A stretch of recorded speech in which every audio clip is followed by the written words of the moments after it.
여러분들은 이제 뭐 다양한 연령층이 있기는 하지만 다들 연애를 좀 해본 경험이 있으시지요. 예. 근데 그 중에서 특히 이제 어린 시절에 했던 이제 풋풋한 연애가 일생에 가장 기억에 남는 것 같아요. 그러니까 뭐 조건을 맞춰서 선을 본다거나 하는 것과 다르지요. 그때는 별로 계산도 하지 않고 그냥 그 사람을 좋아합니다. 근데 그렇게 이제 굉장히 순수하고 아름답던 사랑도 위기를 맞는 순간이 있어요. 여러 가지가 있겠지만 이제 통상적으로 보면 그 중에 하나가 이제 군 입대가 아닐까 해요. 예전에 이제 군대를 다녀오신 분들은 아유 현재 군인들은 뭐 너무 편한데 뭐 얼마든지 뭐 그 안에서 온갖 걸 다 할 수 있더만 뭐 이렇게도 얘기를 하지만 실제로 또 가는 사람 입장은 또 그렇지 않죠. 특히 이제 외부의 연인하고의 그 사랑의 관계를 이어가기가 참 쉽지는 않아요. 그 첫 번째 이유가 이제 눈에 잘 안 보이기 때문이죠. 그러니까 눈에 잘 안 보이면 그 존재를 좀 가까이 느끼기 어려워요. 이 시간이 또 좀 길어지면 서로 간에 또 이제 희미해지면서 점차로 이제 자신들의 삶에서 그 사람을 점점점 잊어져 가지요. 이렇게 그 사람이 사라져 갑니다. 안 보이게 됩니다.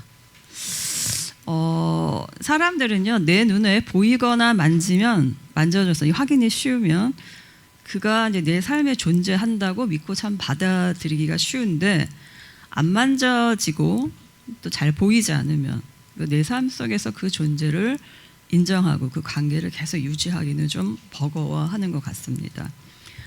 그런데 우리에게도 하나님이 그러실 수 있다고 생각할 수 있어요. 왜냐하면 하나님은 사람처럼 잘 안 만져지잖아요. 뭐 들리는 것도 아니에요. 가까이 가서 맡을 채취도 없어요. 그러다 보니 신앙생활을 하다 가도 우리에게 마치 군대에 가버린 연인처럼 하나님 갑자기 내 인생에서 희미해져 버리고 안 보이는 그 시절이 있을 수 있다라는 거예요. 신앙생활을 하다 보면요. 뭐 처음부터 끝까지 나는 바울처럼 달리기만 잘했다. 끝까지 주님만 보고 달렸다. 뭐 그런 사람이 얼마나 있겠어요. 가다가 안 보이기도 하고 뭐 다시 보이기도 하고 그게 이제 우리의 솔직한 신앙의 여정 아니겠습니까? 이렇게 이제 갑자기 하나님이 내 인생에서 좀 안 보인다고 싶을 때요. 여러 가지 이유가 있겠지요. 모든 이유를 다 분석할 수는 없겠지만 그래도 우리가 정리 가능한 것들을 좀 생각해 본다면 그 중에 하나는 아마 어떤 일을 계기로 나름대로 하나님께 실망한 경우일 것 같아요. 그러니까 내가 열심히 기도했는데 안 이루어졌어요. 잘. 뭐 뜻한 바대로 잘 뭐가 안 돼요. 그럼 하나님이 그냥 안 계시나 뭐 이렇게 갑자기 내 인생에서 그분이 이제 안 보이는 거죠. 그럴 때 이제 어떤 소수의 사람들은 불굴의 의지를 가지고 그래도 더 힘을 내서 하나님을 찾아보려고 애쓰는데 대부분의 많은 사람들은 이렇게 상실감에 좀 그리워해 보다가도 이제 얼마 지나면 이렇게 체념하면서 그렇게 이제 하나님을 점점점 내 시야에서 사라져 버리게 합니다. 또 뭐 이런 이유도 생각해 볼 수 있을 거예요. 이렇게 이제 기도했다가 뭐 안 이루어지는 경우가 아니라 반대로 이제 내가 그 내 삶에서 절박하게 하나님을 찾아야 될 이유가 없는 경우예요. 예를 들어서 이제 하나님밖에는 나를 도울 리가 없을 때는요, 뭐 하나님이 안 보여 그런 말을 할 뭐 여유가 어디 있어요. 그냥 오매불만 하나님께 매달려요. 하나님 없으면 나 죽습니다 하면서 길을 쓰고 그냥 그분을 보려고 애를 쓰지요. 그럼 이제 하나님이 원하는 걸 주셔요. 소원을 이루어 주신단 말이에요. 그래서 이제 그 은혜로 잘 살아갈 수 있게 되면 사람이란 존재가 참 이상해져서 이제는 원하는 것이 있으니까 하나님이 그렇게 뭐 안 필요해요. 그 열정이 사라지는 거죠. 그러니까 처음부터 하나님의 목적이 아니었던 거죠. 또는 이런 경우도 있어요. 이제 하나님께 이렇게 오매불망 매달리지 않아도 되게 이미 주셔서 충분했을 수도 있고 내 힘으로 그걸 얼마든지 이제 가질 만한 내가 위치에 오른 경우도 있어요. 그러니까 내가 굳이 뭐 기도하지 않고 해도 내가 열심히 일하면 되는 거예요. 그 방법을 알았단 말이에요. 그것을 얻을 수 있는 방법이. 근데 문제는 그러고 나면 내가 너무 바빠진단 말이에요. 그걸 이루려고 하는데 내가 시간이 너무 많이 할애되고 그것에 몰입하다 보면 하나님이 어느새 그냥 가끔 찾아와서 인사 정도 드리는 그런 분이 되고 만다라는 거죠. 그래서 형식적으로 이제 오기는 와요. 그런데 이제 이런 나의 상태에 대해서 예민하게 위기의식을 가진다기보다도 그냥 대충 이렇게 적응하며 살면서 내 삶에서 그분을 떠나보내는 거죠. 그러면서 하나님이 안 보여라고 이제 책임 전가를 하는 그런 경우도 있다라는 것입니다. 그 외에도 여러 가지 이유가 있을 수가 있지만 우리가 생각해 볼 수 있는 것들이에요. 오늘의 로마서 1장 18절 이하의 본문은 그러니까 바울이 쓴 서신서죠. 하나님을 알기를 거부하고 도전하는 그 불신자들, 하나님이 안 보인다고 말하는 그 이방인들의 죄를 논하기 위해서 쓴 서신서입니다. 자, 그렇다면 이제 우리는 이미 하나님을 알아서 여기 예배까지 왔단 말이에요. 그럼 이 로마서 본문이 우리한테 해당이 되지 않느냐? 그렇지는 않아요. 왜냐하면 우리가 한 공간에 다 이렇게 모여 있어도요, 우리 믿음의 속사정은 하나님만이 아셔요. 어떤 분들은 이제 앞서 말씀드린 대로 아무한테도 말하지 않고 속으로 하나님에 대한 실망감이 가득 차서 그 상실감에 또 의문에 시달리다가 그냥 안 보이는 쪽으로 이렇게 마음을 접지만 또 안 올 수는 없고 예배 이렇게 와서 앉아 있을 수도 있고요. 또 이제 몸은 여기 와서 앉아 있는데 생각은 딴 데 가 있는 거죠. 내일에 너무 바쁘거나 그래서 이제 하나님이 사실은 자기한테 잘 안 보이는 거예요. 또는 내 삶에서 이미 나는 그것을 가질 수 있을 만한 나의 힘이 개발되었기 때문에 굳이 뭐 하나님을 볼 필요가 없는 그런 경우. 그러면서도 아까 말씀드린 대로 하나님이 뭐 그렇게 요즘에 나한테 뜨겁게 안다가 뭐 이런 식으로 책임 전가를 하는 경우도 있다는 거죠. 또 뭐 그런 경우도 있어요. 정말 하나님이 좀 안 믿어지고 잘 모르겠는 경우. 하여튼 뭐 여러 가지 이유가 있는데 결론적으로 말하자면 정리하자면 이런 거죠. 그러니까 우리가 보기엔 다 멀쩡하게 보여도요, 사실 내 마음을 보면 그렇게 온전하지 않다라는 거죠. 그러니까 어떤 분들도 이럴 수 있어요. 믿음도 좋고 다 잘하는데 그 적용이 온 삶의 전 영역이 되지는 않은 경우도 있어요. 자기가 익숙한 영역, 늘 했던 영역, 자신 있는 영역에서 하나님이 잘 보여요. 근데 어떤 영역은 내가 도전해보지 않은 영역 또는 내 생각으로 내가 이제 버겁다고 생각하는 거, 뭐 누구와의 인간관계나 이런 거는 그래서 하나님이 좀 거기는 안 보이는 경우도 있어요. 부분적 선택적인 어떤 적용인 거죠. 그래서 우리가 어떤 때는요, 사실은 실제적 무신론자의 모습을 가질 수 있다라는 거예요. 그러니까 믿음이 있다고 말하지만 현실에 들어갔을 때는 실제적으로 그것이 어떤 부분이든 아니면 전반적이든 아니면 어떤 시기이든 간에 그렇게 이제 사실은 하나님을 잘 그렇게 신뢰하지 않고 하나님을 향한 시야가 뚜렷하지 않은 그런 시기를 맞이할 위험성을 항상 갖고 있다는 것입니다. 따라서 오늘의 로마서 말씀이 우리의 상황에 따라 하나님만이 아시고 내가 또 어느 정도 느끼고 있는 그 상황에 따라 위로도 되고 심각한 도전도 되고 또 각성도 되는 그런 시간이 되기를 바랍니다. 성경 본문을 보면요. 그런데 19절에서 이렇게 말합니다. 그 이유가 무엇이든 간에 하나님이 잘 보이지 않아 라고 생각하거나 또 그렇게 이제 자신의 상태를 진단하고 있고 그래서 내가 믿을 수 없다라고 생각하는 사람들을 향해서 굉장히 대담하고도 확신에 찬 반론을 선포해요. 바로 하나님은 절대로 내 삶에서 안 보이는 분이 아니시다. 희미한 분이 아니시다. 이렇게 말하고 있다는 것이죠.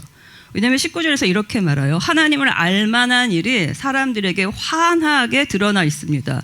하나님께서 그것을 환하게 드러내 주셨습니다.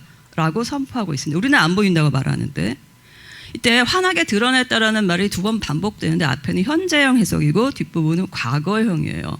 즉 우리에게 현재 하나님을 알 만한 일이 다 드러나 있는 중인데 그 이유가 뭐냐면 과거로부터 하나님이 계속 그 증거들을 우리한테 보여주고 있었기 때문이다. 그러니까 그 데이터가 쌓이고 지금도 계속 상존해 있으니까 우리는 감히 하나님을 모르겠다, 알 수 없다, 안 보인다 이렇게 말할 수 없다라는 것이죠.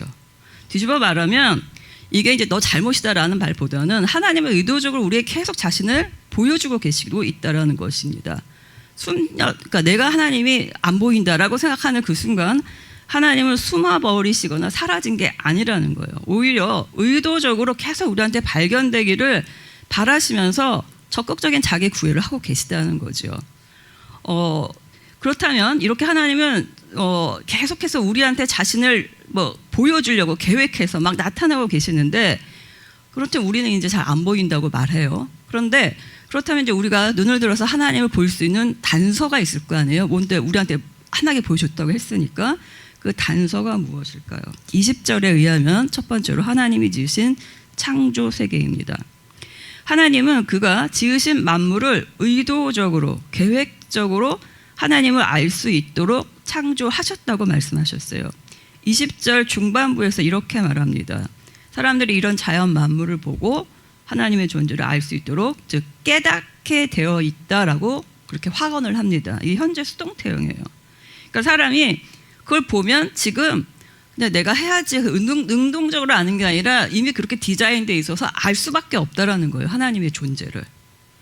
즉 사람들은 하나님이 보이지 않아서 불안하고 못 묻겠다 이렇게 아우성인데 하나님은 이 자연 만물에다가 그분의 보이지 않는 속성을 이미 숨겨두고 이미 이제 그 안에 내재해 두고 그것을 보면 하나님의 그 무한하신 속성 그것을 발견할 수밖에 없도록 깨닫게 될 수밖에 없도록 이미 만드셨다라는 거예요. 그렇다면 하나님의 그 속성이 두 가지가 거론되는데 바로 20절에서 그분의 영원하신 능력과 신성입니다. 그러니까 이제 능력이라는 거 우리가 창조 세계를 보면 놀라죠. 어떻게 이렇게 만들었을까? 사람이 이렇게 만들 수 있을까? 그러니까 뭔가 압도적인 신의 존재를 느낀단 말이에요. 그 탁월함을 느낀단 말이에요. 그래서 그 하나님의 존재를 깨달을 수밖에 없다라는 것이죠. 또 하나는 신성이라고 해요. 그러니까 나와 다른 신이 가진 어떤 특별한 속성이에요. 그러니까 나랑 차원이 다른 무언가 그것이 거룩함이든 지금 말한 능력이든 뭔가의 지혜든 그것을 보고 나랑 차원이 다른 인간과 다른 차원의 어떤 존재가 있구나 이렇게 이제 사람들은 결론적으로 어떤 창조주의 손길을 느낄 수밖에 없다라는 거죠. 그래서 덧붙입니다. 사람들은 결코 하나님을 모른다 이렇게 핑계를 댈 수가 없다라는 거죠. 이 말씀은 아까 말씀드린 대로 그 하나님을 모르는 불신자들을 향해서 로마서에서 일단은 타겟을 잡고 한 말씀이에요. 그렇다면 하나님을 잘 모르는 불신자들도 하물며 이렇게 자연 만물을 보고 하나님을 알 수밖에 없게 설계되어 있다면 이미 하나님을 알고 근데 뭔가 잘 안 보인다고 생각하면서 이 자리에 앉아있는 우리 성도님들 눈에는 얼마나 더 하나님을 잘 알아볼 수 있는 단서들이 더 많겠어요. 자연 만물을 본다면요. 그러니까 빛나는 어떤 계절의 변화나 아름다움이 이미 그분의 충분한 증거들을 우리에게 나타내고 있다는 것이죠. 그것만이 아닙니다. 하나님은 자연 만물을 통해서 우리에게 자신을 계시하고 있다는 말은 자연 만물이라는 속에는 이미 내가 지나간 과거의 역사도 다 들어가는 거예요. 나의 신앙의 역사. 그러니까 내가 그동안 경험한 하나님이 계시죠. 지금은 희미하지만 그동안 나에게 역사하셨던 하나님의 그 놀라운 삶에서의 기억들이 있어요. 하나님은 그것을 내버려 두시는 게 아니라 나한테 계속해서 환기시키고 계십니다. 그러니까 나의 생활 주변에서 문득 그때와 비슷한 기억이 떠오르거나 비슷한 상황이 연출되거나 아니면 그때 들었던 가사가 들리거나 뭔가 하여튼 나로 하여금 문득 그때의 기억을 다시 떠올리게 하고 그 기쁨과 그 생동감을 생각나게 한다는 거죠. 그리고 적극적으로 그런 것들을 통해서 하나님은 나에게 문을 계속 두드리고 자신을 나타내신다는 것입니다. 그래서 21절에 의하면요, 이제 이렇게 하나님의 적극적인 디자인 하에서 보면 21절에 드디어 사람들은 하나님을 알게 돼요. 불신자들이라도 창조 세계를 보면 뭐가 이건 있긴 있구나 이제 이렇게 안다는 거예요. 그런데 뭐 마찬가지로 그렇게 이제 어떤 존재를 알고 우리도 이게 하나님이 좀 희미해져 가다가도 과거 사건을 떠올리면 뭐 이제 그랬어 그러면서 현재 하나님의 존재를 다시 생각하는 단계에 다 이른다는 거예요. 많은 사람들이. 그런데 그 다음 선택이 중요해요. 21절에 의하면 사람들은 하나님을 알았다 이렇게 끝나지 않아요. 그 뒤에 말이 중요합니다. 그 다음 선택에 대한 이야기를 하죠. 사람들은 알지만 이제 알게 되었어요. 그런데 하나님을 알고 난 이후에 하나님이 그에게 마땅히 요구하는 태도가 있어요. 그것은 선택하지 않는다라는 거예요. 알기는 했어요. 모른다고는 하진 않아요. 신의 존재를 느낀단 말이에요. 그런데 하나님을 하나님으로 영화롭게 해드리거나 감사를 드리기는커녕이라는 말이 붙어요. 그게 바로 신이 원하는 합당한 태도예요. 받기를 원하시는 합당한 태도. 근데 사람들은요 알아요. 기억을 다시 환기해요. 거기서 끝나요 그냥. 그래서 그분이 원하시는 반응까지는 하지 않아요. 그렇다면 그분이 원하시는 반응 첫 번째는 영화롭게 하는 거예요. 하나님을 하나님으로 영화롭게 한다는 거예요. 이 영화롭게 한다는 말은 하나님이 가지시는 그 빛나는 영광에 반응한다라는 말이에요. 영광이란 말은 하나님이 임재하실 때 드러나는 그 빛나는 광채를 말합니다. 그 놀라운 신의 광채예요. 그 신의 현현에 나타나는 그 빛인데, 그러면 그 빛에 반응하는 인간은 어떠냐? 빛이 나오면 어두움이 드러나죠. 그러면 그 빛에 나의 어두운 것, 즉 죄가 드러나고 연약성이 드러나고 그리고 내가 얼마나 부패한지를 깨닫게 돼요. 그리고 회개하게 돼요. 그리고 그 빛에 압도당하며 그 엄청난 신 앞에 나는 두려움을 갖게 돼요. 즉 경외함으로 연결됩니다. 회개하고 경외함으로 연결돼요. 그런데 사람들은요, 영화롭게 하지 않아요. 그러니까 그 단계까지 안 나간다는 거예요. 알았어요. 그러면 알았으면 그래 뭐 이렇게 하고 끝난다는 거예요. 대단해 뭐 이렇게 하고 끝난다는 얘기예요. 즉 우리에게 하나님을 영화롭게 해드린다라는 그 표현은 그냥 입술로 하나님 영광 받으소서 뭐 주님 찬양 이렇게 끝난다는 말이 아니에요. 우리의 태도와 생각의 변화, 합당한 자세를 취하는 것까지 간다는 이야기입니다. 또한 감사하지 않는다라는 표현이 나와요. 여기서 감사라는 말은 로마서 2의 전개를 보면 정말 이런 세계를 주셔서 감사해요. 이렇게 단회적이고 형식적인 인사 정도를 말하지 않아요. 이거는 내 삶에서 그냥 뭔가 멋진 걸 보면서 한번 하나님 참 대단해요. 뭐 이렇게 평가하거나 좋아요. 이렇게 한번 인사만 하는 것이 아니라 내 삶 전체 전 인생에 걸쳐서 이루어지는 지속적인 행동입니다. 그리고 그것은 나와 세계의 주인으로서 하나님을 인정하는 거예요. 즉 나에게 생명을 주시고 내가 살아갈 이 매일의 환경을 주시고 모든 것을 주신 주인께 지속적으로 평생에 감사드린다는 것입니다. 그러니까 적극적인 반응이에요. 그러니까 만약에 하나님을 나와 나의 세계의 주인으로 인정하지 않는다면 진정한 감사가 안 나오죠. 왜냐하면 이게 주인이 것도 아니고 하나님 것이 아닌데 뭘 하나님께 감사를 드리겠어요. 내 것으로 이룰 수 있다면 그냥 내가 기특한 거지. 그런데 하나님이 원하시는 것은 주인으로 인정받는 감사예요. 내 삶 전체에 걸린. 따라서 지금 로마서 21장에서 그러니까 1장 21절에서 원하는 하나님의 알매에 대한 지식은 그냥 하나님을 겉으로 알면서 이게 아니라 그 뒤에 행동까지 이어지는 거예요.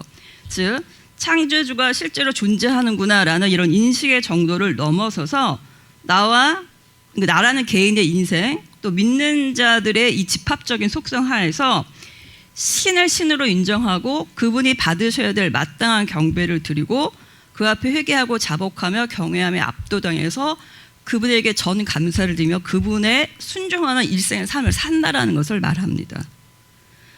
자, 그런데요, 이렇게 하는 삶을 우리가 과연 하나님을 안다라고 말하는 우리의 지식 수준을 얼마나 받아들이고 있는지 좀 한번 이렇게 가슴에 손을 얹고 좀 생각해 봐야 되지 않을까 싶어요.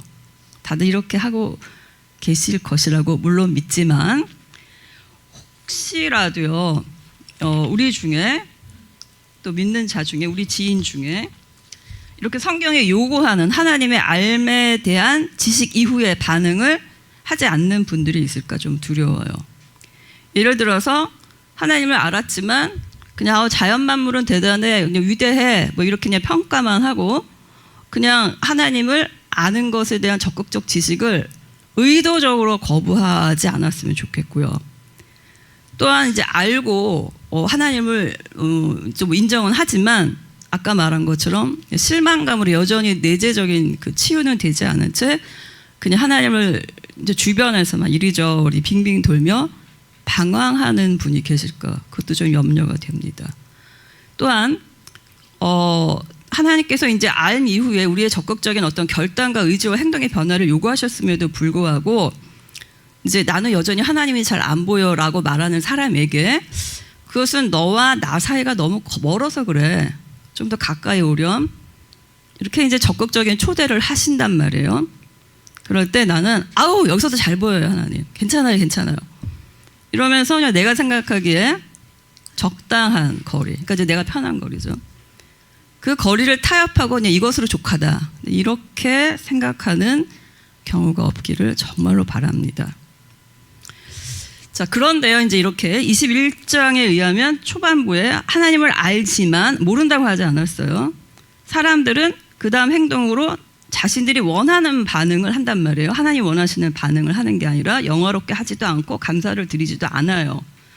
그러면 하나님께서 그래, 네가 나를 거부하는구나. 암 이후에 적극적인 행동은 거부하는구나. 뭐 너의 선택을 존중해. 나는 사랑의 하나님이니까. 이렇게 이제 친절히 말씀해 주시면 얼마나 좋겠어요. 그런데 21절 후반부는 그런 나의 선택이 맞이하는 처참한 결과들을 다시 예리하게 말합니다. 즉 사람이 자신이 발견한 지식이 있어요. 창조주의 존재를 안 것. 그런데 그 지식이 요구하는 것에 맞지 않은 삶을 살게 되면 어떠한 일이 벌어지는지를 다시 한번 말해준다라는 거죠. 21절 하반부에 의하면 생각이 허망해져서 지각 없는 마음이 어두워졌다. 그러니까 마음이 어두워졌다라고 지금 얘기를 해요.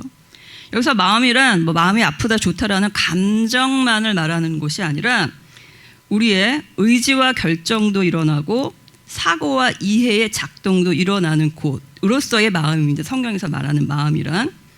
그러니까 이것이 어두워졌다라는 것, 허망해졌다라는 것은 하나님에 관한 표면적인 지식만 갖고 합당한 자세를 취하지 않으면 나오는 결과들이에요.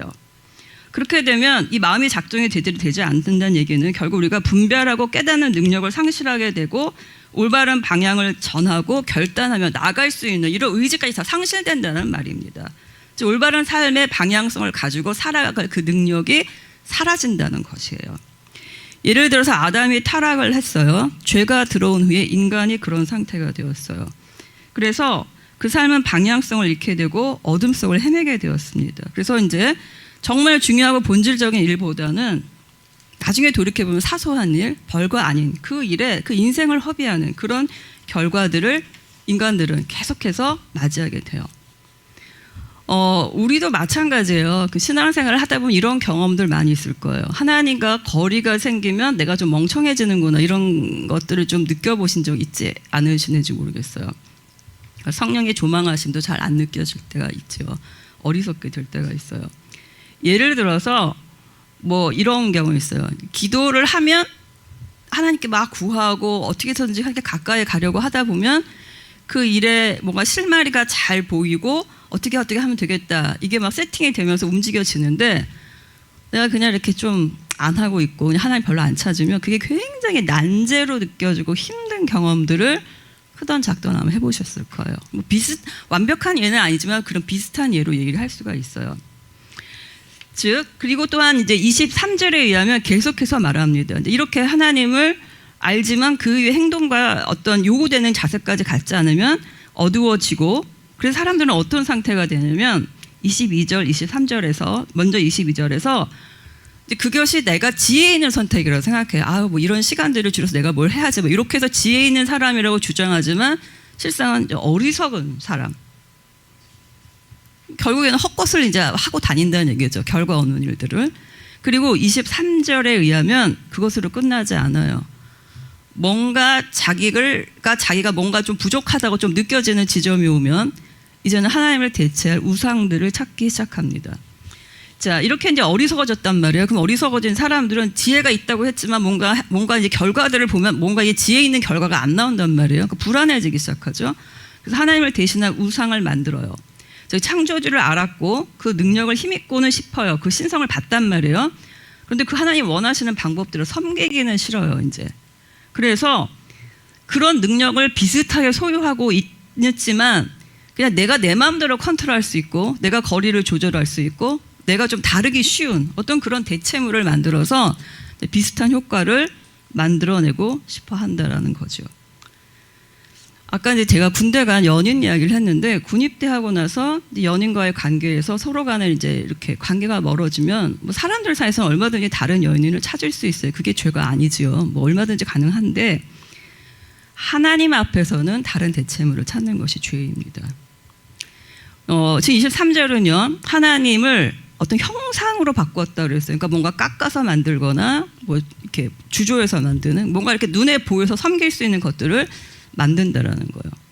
이제 그러면 이제 우리가 우리 현대에 우리는 뭘 이렇게 원시적으로 깎아서 만들지 않으니 뭐 나는 아닌가 이렇게 생각할 수가 있어요. 그런데 그렇게 우리가 원시적으로 섬기지는 않아도요, 우상이 갖는 공통점이 있습니다. 그것이 과거든 현대든 간에 뭐냐면 그 우상은요, 우리 눈에 참 보기에 그럴듯하다는 거예요. 그러니까 이 본문이 쓰일 때는 사람들이 우상을 깎아서 보는 것을 좀 그럴듯하게 생각했다면 현대의 우리한테는 그런 모습은 아니에요. 그렇지만 이것이 사악하거나 뭔가 모습이 이상해서 경계할 대상으로 오지 않고 오히려 굉장히 그럴듯하고 심지어 매우 선한 것의 모습으로도 올 수 있다는 거예요. 그래서 그것이 굉장히 유익하고 좋아 보여서 나는 그것이 주는 즐거움에 이렇게 탐닉할 수 있도록 그렇게 우리를 교묘하게 유혹한다는 것이 우상의 특징입니다. 그러니까 어쩌면요, 매우 선하게 보여서 나에게 즐거움을 주는 그런 아주 선한 것이라고 말하니 그것이 어쩌면요, 우상은이라는 것은 우리가 생각하는 그 범위를 굉장히 넘어선 것일 수도 있어요. 어쩌면 깊이 빠져있는 나의 취미생활이나 또는 나의 어떤 생활 패턴일 수도 있다는 거예요. 그러니까 그것이 무엇이든 간에요, 내가 그것을 유지하느라고 또 즐기느라고 그것을 얻느라고 너무나 많은 심혈을 기울이면서 더 중요한 하나님께 드릴 시간이나 에너지나 헌신이나 예배나 섬김이나 이제 이런 것들을 내가 빼앗기는 줄도 모르고 거기에다가 빼앗기고 있다면 그게 바로 내게 우상이 된다는 것입니다. 뭐 인정하기 싫겠지만 그렇게 성경은 우리한테 바랍니다. 그런데 이렇게 이제 18절, 이제 23절까지 이렇게 우리의 어떤 하나님을 적극적으로 알 이후의 자세까지 가지 않는 것에 대한 것들을 말씀을 했어요. 그런데 이제 18절이 남았죠. 18절에서 이렇게 하나님께 멀어진 자들, 하나님을 인정하지 않는 자들에 대해서 하나님이 어떻게 반응하시는가 하는 부분이 나옵니다. 사실은 18절이 이렇게 앞에 서두에 나와요. 하나님의 진리가 나타납니다. 그래서 19절이 접속사로 사실 이끌려요. 왜냐하면 하면서 이렇게 쭉 나오는 거거든요. 그러니까 이렇게 된 것에 대해서 하나님이 18절에 어떤 반응을 보이시냐면 진노가 하늘로부터 나타나신다고 표현이 되어 있습니다. 그렇게 된다면 이제 사람들이 좀 불편하죠. 여기서 하나님은 좋으신 하나님 아니신가? 다정하시고 구원하시는 그런 선한 하나님 아니신가? 근데 왜 이렇게 진노하시지? 라고 이제 불편할 수도 있어요. 보통 이제 교회에서 사랑의 하나님을 많이 얘기하니까 하나님의 사랑의 속성은 당연하죠. 그런데 하나님의 사랑도 성경에서 말하는 하나님의 모습 맞습니다. 또한 하나님의 진노와 심판도 성경에서 말하는 하나님의 모습이 맞습니다. 이 두 가지가 같이 있다는 사실을 꼭 기억하시기 바랍니다. 우리가 이제 서두에 말씀드린 것처럼 이렇게 살다 보면 내 신앙 여정에서요, 하나님이 안 보이고 사라져 버린 것 같은 때가 있다라고 말씀을 드렸어요. 지난번에 제가 창세기 설교를 했는데 야곱도 이제 그런 시절이 있었어요. 결혼 배우자도 찾을 겸 또 자신을 죽이려는 형으로부터 도망도 갈 겸 그가 이제 광야길을 걸어갈 때였어요. 그러니까 에서가 죽인다고 하니까 도망간 거죠, 사실은. 그러니까 자기가 이제 염려가 당연히 되지요. 내 인생에서 앞으로 어떤 일이 기다리고 있을까? 이렇게 염려하면서 이제 그 삼촌 집으로 배우자도 찾을 겸 도망도 갈 겸 이제 갈 때였어요. 그러다가 밤이 되었어요. 이제 허허벌판에서 밤을 맞이하게 되죠. 그러니까 엄마가 살뜰히 리브가가 얼마나 살뜰히 보살펴 줬겠지만 도망자 신사가 되다 보니 뭐 제대로 챙겨서 나오지도 못한 것처럼 뭐 침낭 이런 것도 없이 돌 하나를 그냥 이렇게 베고 불편하게 누워서 그 광야에서 유숙을 하게 됩니다. 그러니까 이제 그가 생각하기에 그 밤은 참 서글픈 밤이었을 것 같아요. 두렵고 외롭고 자기 삶에서 하나님이 희미해져 버린 것 같은, 갑자기 사라져 버린 것 같은 그런 밤이었을 거예요. 근데 그때 그가 꿈을 꿔요.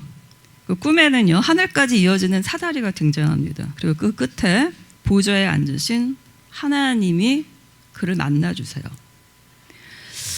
이렇게 그가 그렇게 슬프고 황량했던 광야에서요, 하나님을 만나고 나니까 그 광야가 달리 보이기 시작했어요. 그래서 28장, 창세기 28장 하반부에서 이렇게 말해요. 놀라면서 하나님이 정말로 여기 계시구나. 나는 그걸 몰랐구나. 여기는 정말로 놀라운 장소였구나. 이렇게 말해요. 그러니까 그 쓸쓸하고 허전했던 광야가 하나님을 다시 만나고 기억하게 되면서 특별해진 거죠. 내 인생에서도요, 잠시 하나님이 사라져버린 것 같은 그 암흑기, 불안감이 나를 흔들 때가 있어요. 그런데 오늘의 로마서 본문 1장 19절에서 20절에 의하면 그때도 하나님은 결코 나를 떠나지 아니하시고 열심히 알려주시고 알려지기를 원하신다고 되어 있습니다. 그러니까 내가 암흑 같던 그 시기도 하나님은 사실 이제 같이 함께 하신다는 거죠. 즉 내가 하나님이 안 보인다고 말하는 그 순간에 사실은요, 발견되는 하나님의 흔적들이 있죠. 오늘 설교 제목이 하나님이 안 보일 때 발견하는 그분의 흔적들이에요. 그런데 사실은 이런 표현이에요. 내가 하나님이 안 보인다라고 느낄 때 더욱 명백하게 드러나는 그분의 증거들이에요. 사실은요. 우리는 흔적이라고 생각하지만 사실은 그분이 숨겨놓은 명백한 증거들입니다. 그래서 내가 하나님이 안 보인다고 생각하는 그 순간에도 그분의 명백한 증거들, 그 내가 보기에는 약간 희미한 흔적들로 계속 가득 채우고 계신다라는 거예요. 야곱이 베고 누웠던 그 딱딱한 베개 있죠. 돌베개. 그 서글프고 초라했던 돌베개가 나중에 하나님을 만나고 난 이후에는 여기가 하나님을 만난 장소다 이렇게 세워놓는 돌 기념비가 돼요. 마찬가지로 현재 초라한 나의 어떤 그 삶에서의 그 상실감을 느끼게 하고 하나님으로부터 멀어지게 했던 그 상처들이나 이런 것들도요, 나중에 보면 하나님을 확인하고 다시 회복하여 그분을 찬양할 수 있는 기념비가 되었으면 좋겠어요. 네, 그런 축복이 있기를 바랍니다. 근데 유의할 점이 있어요. 이렇게 하나님이 다시 나를 만나주시는구나.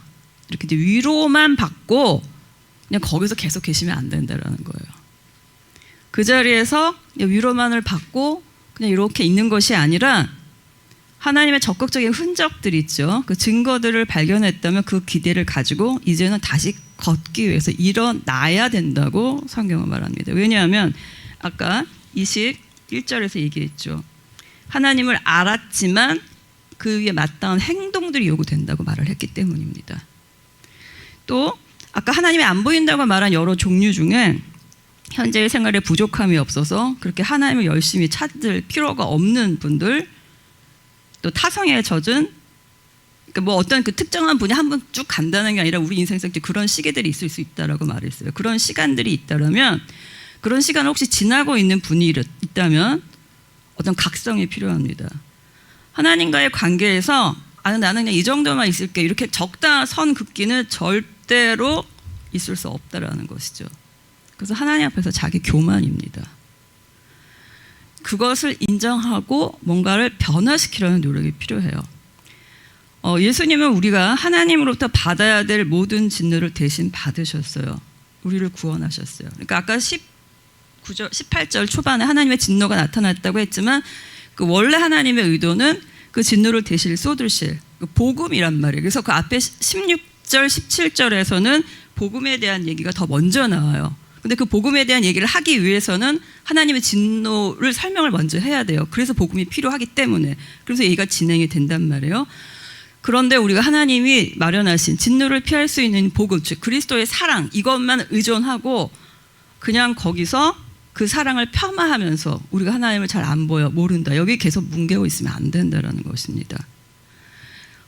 우리는 그 하나님의 사랑을, 그 예수 그리스도의 사랑을 훼손시키지 않도록 우리가 마땅히 취해야 될 자세를 계속해서 취해야 돼요. 하나님이 내 인생에 안 보인 것 같을 때, 다시 말하자면 그 원인이 무엇이든지 간에 계속해서 안 보여라고 말하면서 그 자리에 머물러 있으면 안 된다는 거죠. 우리에게 보여주시는 그 명백한 증거, 흔적들이라고 생각하는 그곳 속에서 그분을 다시 적극적으로 이 시야를 활짝 열어서 보려고 노력해야 된다는 거예요. 그것이 실망으로 인한 것이라면 위로만 받고 끝날 것이 아니라 간헐적으로 주어지는 그 짧은 위로들이 있단 말이에요. 그때 잠깐 힘을 내고 또 다시 주지 않고 이럴 것이 아니라 결단하고 일어나야 된다는 것입니다.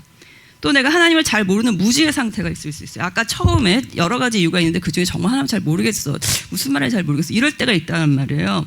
그러면 그 모르는 상태를 그냥 타당화하면서 그냥 몇 년이건 그냥 몇 개월을 계속 그 상태를 가면 안 돼요. 알려는 적극적인 노력이 필요합니다. 왜냐하면 하나님께서 우리 성경을 통해서 그리스도의 장성한 분량에 이르기까지 너는 계속 성장하라고 말씀하셨기 때문이에요. 머물러 있으라고 말씀하신 적이 없어요. 계속 성장하라고 말씀하셨기 때문입니다. 또한 나의 이제 교만함이나 나태함에서 비롯된 어떠한 그런 머물러 있음 안 보임이라면 아까 우리한테 요구한 거 있죠. 영광을 보며 압도당하며 죄를 회개하고 다시 그분을 경외하고 순종하게 되죠. 그 자리에서 회개하고 일어나야 됩니다. 또 이렇게 지금 상술한 이유 외에도 각자 가지는 다양한 이유들이 있고 또 아까 들었던 예 중에는 어떤 부분에서는 작동이 잘 되는데 어떤 부분에서는 하나님이 잘 안 보이는 이런 부분적인 어떤 작동되는 부분 안 되는 부분이 누구에게나 있단 말이에요. 그럼 그 부분에서도 우리가 멈추어져 있는 그 영역을 타당해서는 안 되고 여기도 하나님께 드리는 연습을 계속해서 해야 된다는 것이죠.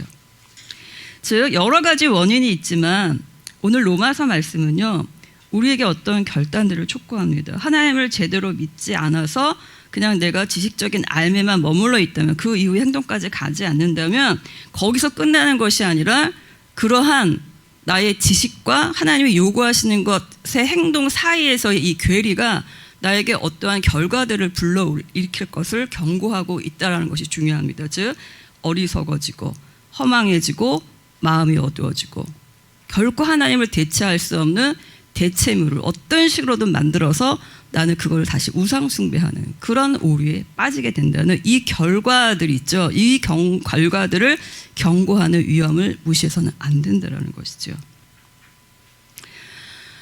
우리가 완벽한 그리스도인이 어디 있겠어요. 다 부족하면서 가지요. 그래서 이런 말씀 듣고 회개하면서 다시 나를 돌아보고 다시 주님 앞에 서는 이 작업이 중요한 거죠. 이 말씀이 심판과 정죄로 끝나는 말이 아니라 아 그렇구나. 하나님이 이걸 우리를 고치시고 다시 또 성장시키려고 주시는 말씀으로 이렇게 받아들이셨으면 좋겠습니다.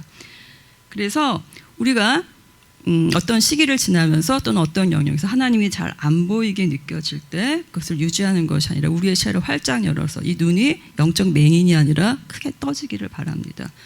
그리고 정말로 절박하게 모든 삶의 주인으로서 하나님을 인정하고 어떤 부분적이고 선택적인 영역이 아니라 우리 전 삶의 영역에서 그분이 잘 보이기를 진심으로 축원합니다.